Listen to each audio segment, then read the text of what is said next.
누가복음 9장은 제자들을 통하여 복음이 이제 전파되고 하나님의 나라가 전파되기 시작했고, 그러한 현장 속에서 나타나는 질문, 그가 누구신가? 이 사람이 누구인가 하는 그 질문에 대한 예수 그리스도 자신의 답변으로 채워져 있습니다.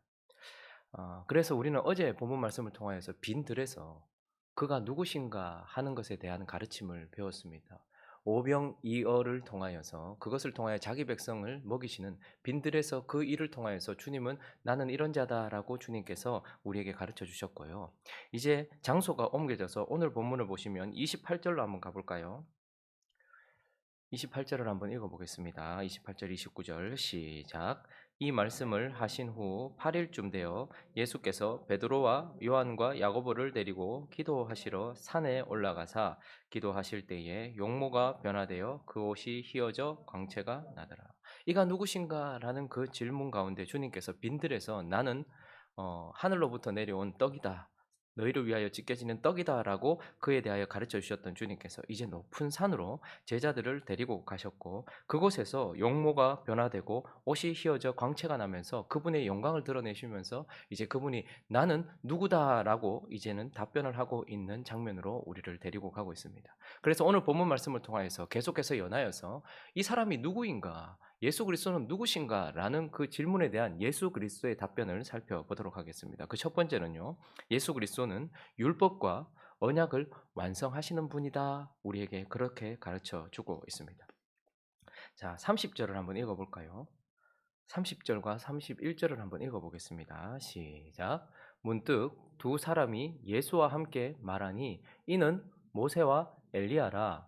영광 중에 나타나서 장차 예수께서 예루살렘에서 별세하실 것을 말할세.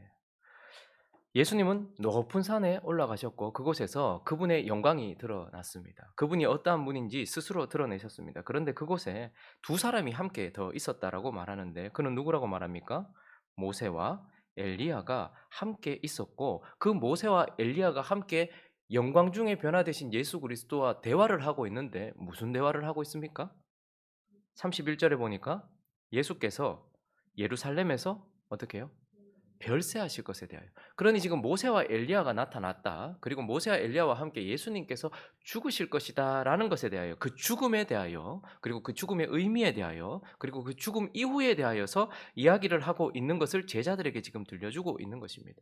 그러니 지금 예수는 자기 자신을 가르쳐 주기 위하여서 그가 영광 중에 변화된 것뿐만 아니라 그 옆에 누구를 데리고 오셨어요? 모세와 엘리야를 데리고 오셨어요. 그것이 큰 의미를 가지고 있는 것입니다. 모세는 누구입니까? 모세는 율법의 대명사입니다. 율법이라고 하면 모세가 되는 것이죠. 그리고 엘리야는요, 선지자의 대명사입니다. 그래서 선지자의 대명사 엘리야가 서 있습니다. 이것은 무엇을 뜻하는 것일까요? 율법의 대명사와 선지자의 대명사가 함께 있으면서 예수 그리스도의 죽음에 대하여, 그 죽음의 의미에 대하여 말하고 있습니다. 그러니 지금 예수님께서는 제자들에게, 그리고 우리에게 무엇을 가르쳐 주고 싶어 하실까요? 그의 죽음은 바로 율법의 마침이 될 것이다 라는 것을 우리에게 가르쳐 주고 있고, 그의 죽음은 선지자들을 통하여 예언되었고 약속되었던 그 모든 언약들이 성취되는 죽음일 것이다 라고 우리에게 가르쳐 주고 있는 것입니다. 그러니 예수 그리스도가 죽으실 것이라는 그 무서운 말, 그리고 그 이해할 수도 없는 말을 계속해서 하시는 이유 중에 하나는 이제 모세와 엘리야를 통하여서 그가 죽을 것이지만 그의 죽음은 단순한 죽음이 아니라 모든 율법을 완성하고 마침이 될 것이며 모든 언약, 구약에 있는 모든 언약들이 성취되는 죽음일 것이다 라고 우리에게 가르쳐 주고 있는 것입니다. 그리고 또 두 번째, 예수님께서 자기 자신에 대하여 이제 말씀하고 있는데, 두 번째는 무엇입니까? 그분은 부활하시고 승천하시는 분이다 라고 모세와 엘리야를 통하여서 말씀하고 있습니다. 모세와 엘리야를 통하여서 그분이 죽을 것이, 그 죽음이 율법의 마침이고 언약의 성취이기도 하지만 그분은 죽음으로, 마침으로 끝나시는 분이 아니다라는 것을 우리는 보게 됩니다. 그러면 모세가 거기 있었다, 엘리야가 거기 있었다는 것은 큰 의미가 있는데, 그러면 모세는 지금도 유대인들에게 있어서 신격화되어 있는 사람입니다. 모세는 거의 신격화되어 있는 사람이죠. 왜 그러냐? 이집트에서 고생하고 있었던, 종노릇 하고 있었던 그들을 끄집어내었고 약속의 땅까지 인도했던 위대한 영도자이기 때문이기도 할 것입니다. 그러나 모세는 처음부터 끝까지 신비에 쌓여 있었던 자였어요. 그런데 그가 가장 신비로운 부분 중에 하나는 무엇이냐면 그의 죽음과 관련된 것입니다. 신명기로 한번 가볼까요? 34장으로 한번 가보시면 신명기를 마무리하면서 이 모세의 죽음에 대해서 이렇게 말하고 있는데요. 5절부터 7절까지 한번 읽어보겠습니다. 시작. 이에 여호와의 종 모세가 여호와의 말씀대로 모압 땅에서 죽어 벳부올 맞은편 모압 땅에 있는 골짜기에 장사되었고 오늘까지 그의 묻힌 곳을 아는 자가 없느니라. 모세가 죽을 때 나이 120세였으나 그의 눈이 흐리지 아니하였고 기력이 쇠하지 아니하였더라. 모세의 죽음에 대해 성경은 이렇게 기록하고 있습니다. 그가 분명히 죽었다라고 말하고 있고 벳볼 맞은편에 장사되었다라고 말하는데, 그런데 그 누구도 아마 모세가 죽었으니 많은 사람들이 그를 애도하기 위하여 그 무덤을 찾았을 것이고 그 시체를 찾았을 거예요. 그런데 지금 우리처럼 땅에 묻는 게 아니지 않습니까? 동굴이나 이런 곳에 넣는데 그의 시체를 찾아볼 수 없는 거죠. 그리고 그는 죽을 때가 아니었단 말입니다. 눈이 흐려졌거나 기력이 쇠하지 않았어요. 그런데 어쨌든 확실히 죽었는데, 그런데 그의 시체를 찾을 수도 없고 그의 무덤도 찾을 수 없어서 많은 사람들은 그 당시에 이 성경 말고 그 당시에 있는 여러 문헌들, 뭐 예를 들면 모세의 생애라는, 성경은 아닙니다.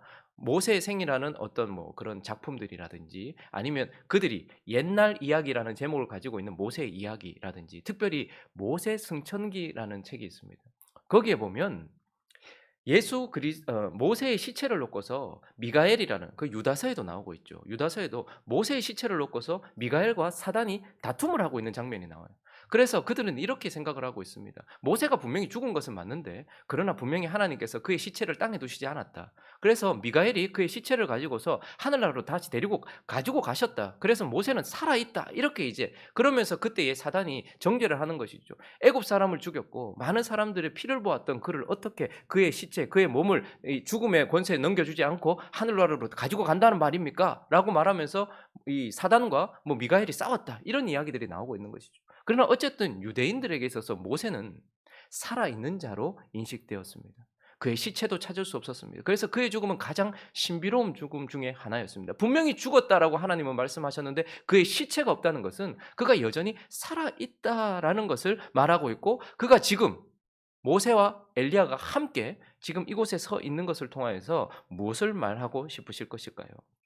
우리 주님의 죽음도 이와 같이 분명히 죽었어요. 모든 사람들이 보았어요. 그러나 죽음 이후에 그의 시체를 아무도 찾을 수 없었고 그의 무덤이 지금까지 남아있지 않다는 거죠. 사람들은 그의 그 빈 무덤만 확인하였고 그의 시체를 찾을 수 없었던 것처럼, 그렇게 예수 그리스도는 분명히 죽었다라고 말하지만 그 이후에 시체를 찾을 수 없으신 분 무엇입니까? 그의 제자들에게만 나타나셔서 그가 살아나셨다라는 것을 보여주신 부활하실 것이라는 것을, 그의 죽음은 율법의 마침이요 언약의 성취이지만 그는 사흘 후에 살아나실 분이다라는 것을 우리에게 모세를 통하여서, 그리고 엘리야가 그 옆에 서 있습니다. 엘리야는 잘 알고 있죠. 엘리야는 죽음을 보지 않고 어떻게 되었습니까?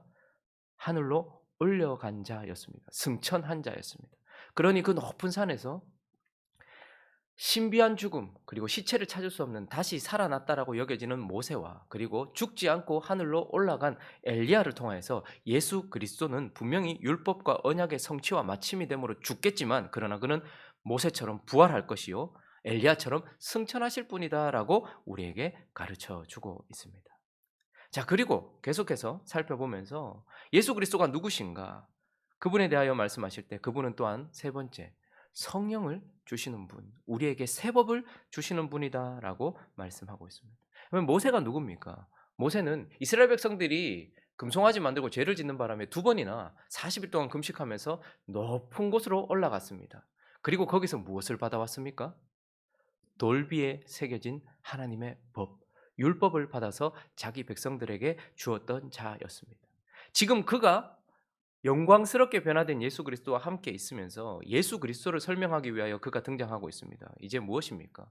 모세는 높은 산에서 돌비에 새겨진 하나님의 백성들을 위한 율법을 가져다 준 사람이었다라면, 예수는요 이제 높은 곳으로 들려 올라가셔서 어떻게 하신다는 거예요? 그들에게 새 법, 새로운 법, 돌비가 아닌 신비에 새겨진 새 법을 가져다 줄 성령을 보내주실 분이다라고 우리에게 말씀해 주는 거예요. 그래서 요한복음 16장 7절은 그분이 죽으시기 전에 가장 강조했던 부분 중에 하나입니다. 읽어볼까요? 시작. 그러나 내가 너희에게 실상을 말하노니 내가 떠나가는 것이 너희에게 유익이라. 내가 떠나가지 아니하면 보혜사가 너희에게로 오시지 아니할 것이요 가면 내가 그를 너희에게로 보내리니. 예수 그리스도는 이제 높이 들려 올라가셔서 돌비가 아닌 신비에 그분의 율법을 새기시는, 그래서 성령을 통하여서 우리 안으로 들어오시는 새로운 법을 주시는 분이다. 모세와 같이 우리에게 새로운 법을 주시는 분이다라고 말씀하고 있습니다. 그리고 그 옆에 있던 엘리야는 어떤 사람입니까? 엘리야는 하나님의 백성에게 닫혀 있었던, 3년 동안 닫혀 있었던 하늘을 열었던 자였고, 그리고 깡마르게 말라 있었던, 가뭄 들어 말라 있었던 그 땅에 단비로 적셨던 자였습니다. 무엇을 통해서요? 그의 간구를 통하여서. 그래서 열왕기상 18장을 가보시면요, 41절부터 한번 볼까요? 엘리야가 하나님께 하늘이 열릴 것이라는 말을 들었어요. 그리고 나서 어떻게 합니까? 엘리야가 아합에게 이르되 그 말을 믿고 올라가서 먹고 마시소서, 큰 비소리가 있나이다. 아합이 먹고 마시러 올라가니라. 엘리야가 갈멜산 꼭대기로 올라가서 높은 곳으로 올라갔죠. 땅에 꿇어 엎드려 그의 얼굴을 무릎 사이에 넣고 뭐 하는 겁니까 지금?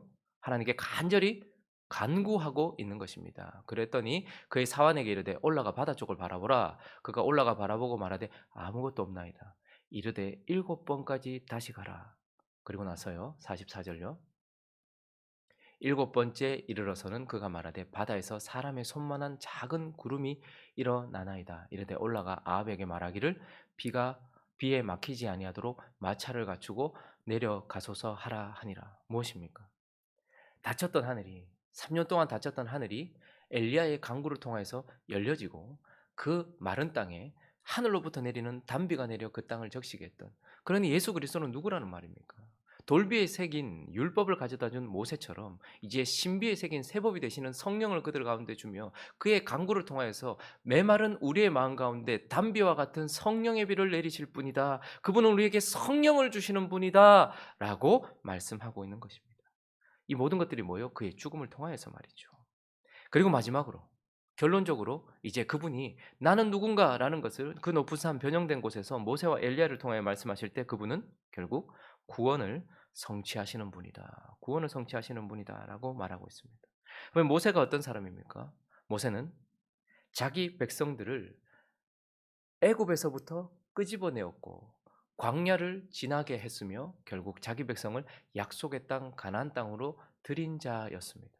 그러니 모세는 자기 백성을 구원하여서 약속의 땅으로 인도한 자였습니다. 지금 영광 중에 변화되신 예수 그리스도 앞에 서 있는 모세를 통하여서 하나님은 예수 그리스도가 누구라고 지금 말씀하시는 것입니까? 예수 그리스도는 그 모세처럼 죽음과 사망, 어둠, 죄의 권세 아래 있었던 자기 백성을 모세가 이집트에서 끄집어내듯 예수 그리스도는 우리를 죽음 가운데서, 사망과 죄 가운데서 끄집어내어서 광야 같은 세상을 인도하시고 결국은 약속의 땅 하나님의 나라로 들이실 구원을 완성하실 분이다라고 우리에게 말씀해 주고 있는 것입니다. 그리고 엘리야는 어떤 자였습니까? 엘리야는 심판자였습니다. 엘리야는 우상을 숭배하고 있었던 850명의 선지자들을 그날 심판하였던 자였습니다. 그리고 우상의 제단 아래 불을 내렸던 자였습니다. 그래서 구원의 성취라는 것은 우리를 인도하여 우리가 하나님의 나라에 가는 것도 구원이지만 반드시 악인들과 우상 숭배자들이 심판을 받고 그들의 운명에 처해질 때에 완전한 구원이 성취되는 것입니다. 그러므로 예수 그리스도는 자기 백성을 구원하시고 악한 자들을 심판하시는 구원을 완성하시고 성취하시는 분이다라고 우리에게 말씀해 주고 있는 것입니다. 자, 정리를 해본다면 예수 그리스도는 그분 스스로 우리에게, 많은 사람이 엘리야라고 착각하기도 하고 세례 요한이 다시 살아났다라고도 착각하기도 하고 선생이, 큰 옛 선지자가 살아났다라고 생각하기도 하고, 또 어떤 사람들은 고침을 받으니까 그는 치유자다라고 말하고, 어떤 사람은 그분을 통해서 은혜를 입으니까 그분은 좋은 선생입니다, 이런 식으로 말하고 있었던 그때에 예수 그리스도는 자기 자신이 스스로 뭐라고 말합니까? 하늘로부터 내려와 너희를 위하여, 너희를 구원하기 위하여 찢겨지는, 그래서 오늘 본문에 나오는 것처럼 인자가 많은 고난을 받고 장로들과 대제사장들과 서기관들에 의하여 버림받아서 찢겨져서 죽임을 당하겠지만, 그러나 그 죽음으로 말미암아 율법을 마치고 언약을 성취하시는 분, 그리고 죽음 이후에 부활하시고 승천하셔서 높은 곳에 가셔서 우리에게 성령을 보내주시는 분, 그리고 우리를 결국 죄와 사망 권세에서 끄집어내어서 하늘나라로 가게 하시며 하나님의 나라로 인도하시며 악인들을 심판하시는 그 예수 그리스도다라고 우리에게 소개해 주고 있는 것입니다. 그리고 이제 그를 따르는 제자들에게 35절은 말씀하고 있습니다. 읽어볼까요? 시작. 구름 속에서 소리가 나서 이르되 이는 나의 아들 곧 택함을 받은 자니 너희는 그 말을 들으라 하고.